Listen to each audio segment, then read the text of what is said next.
Right. So the irrational numbers. So generally speaking, if a number is not rational, we categorize it as irrational. So we get definition 7. Any number that cannot be expressed as the ratio of two integers is regarded an irrational number. All right, and so we can give some examples of irrational numbers. It is an unbounded set, so there are infinitely many of them. So the square root of 2 is an irrational number, and we'll have more to say about that in just a moment. Euler's number is an irrational number, which is, of course, the value 2.71828. And then there are an irregular sequence of digits that continue on with that number. Pi is an irrational number, which is a value determined by taking the ratio of the circumference of a circle to its diameter. And then, of course, there are many, many more. All right, so let's go over a couple of proofs regarding the rationality or irrationality of root 2.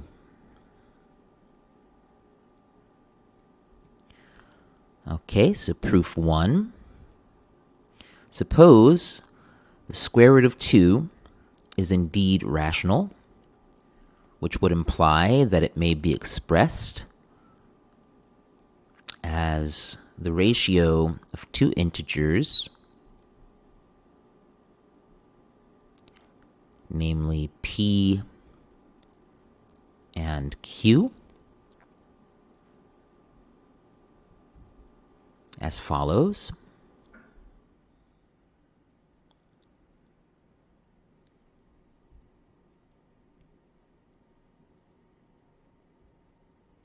All right.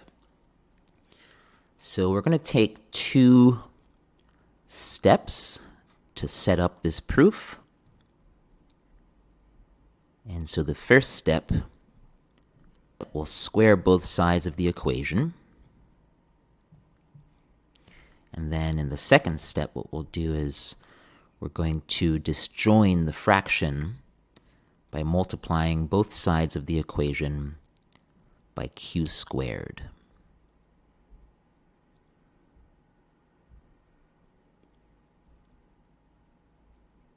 Okay, and so that's going to look like this.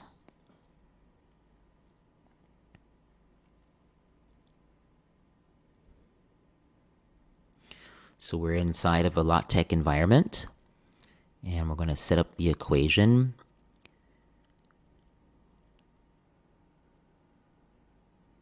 Okay, so on the level lateral side, we have root 2 raised to the second power. And then on the dextrolateral side, p over q quantity, p over q squared. Okay. So first step complete, and then now... And so the purpose of step 1, of course, is to eliminate the radical sign on the left side of the equation. So we have that done. And then for step 2, we simply want to disjoin the fraction by multiplying both sides by p squared, by q squared. Okay, so we have that done. All right, so per theorem 1, p and q, up to the order of their factors, each has a unique prime factorization.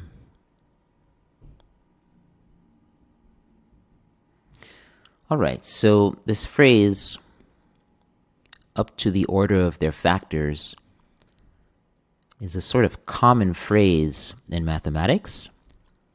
And in essence, what's meant here is that the prime factorization of an integer is unique in such a way that we are discounting the sort of commutative permutations, okay, as distinct.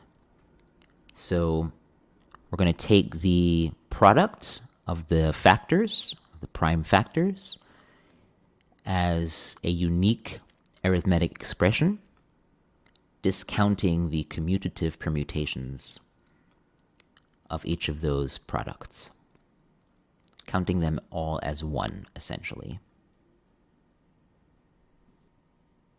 So it follows that p squared has an even number of prime factors.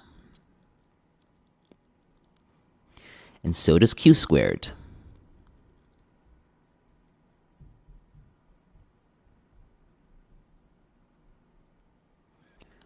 Regardless of the number of factors composing either integer.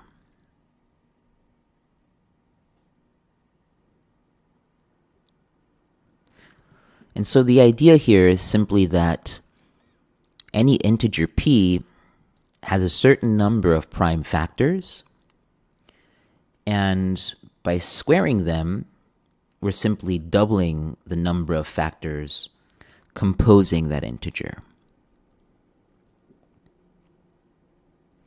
Now this, however, contradicts step B. Okay, so the derived equation from step B, namely p squared equals 2q squared. As the left side of the equation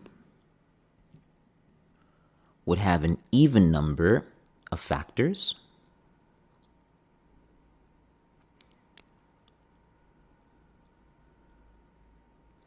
while the right side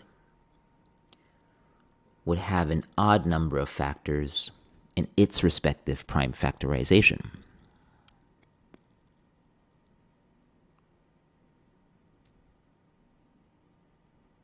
Okay, so therefore, our assumption that the square root of 2 is rational must be ejected as invalid. All right? And so that concludes the first proof. Let's go ahead and do another one. All right, so proof 2. So in this case, the premise p squared equals 2q squared, which we derived above, implies that p is even. Okay, and why do we know that to be true? Well, this implication is the consequence of a sort of embedded lemma, which states that an even number squared yields an even number. Okay, so we're going to take that for granted. So in the particular case where p and q are mutually prime,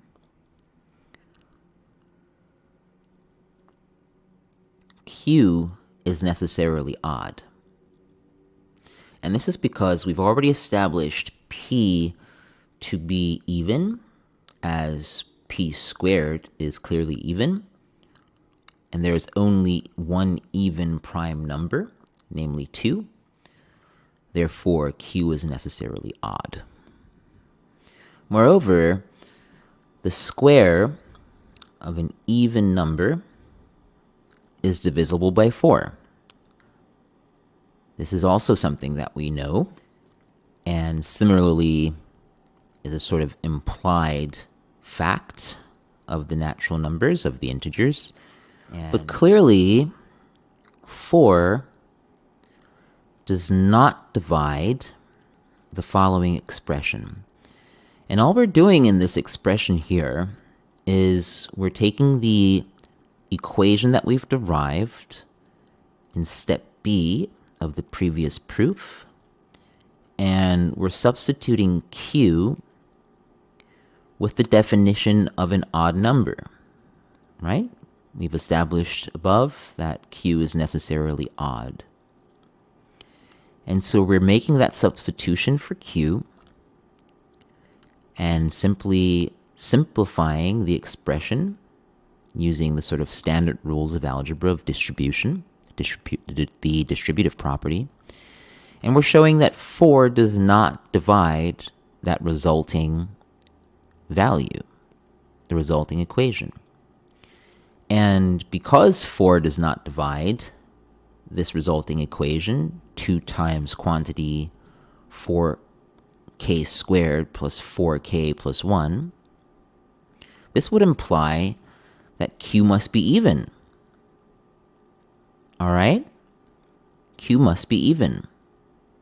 Because if p squared is even, well, the expression on the right-hand side of that equation that we've derived in step B ought to be divisible by 4.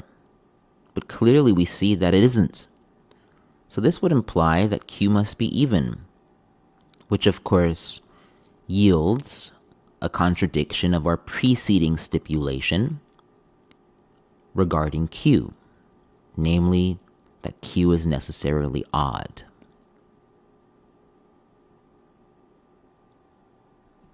And hence, once again, we must eject the notion that the square root of 2 is rational as invalid.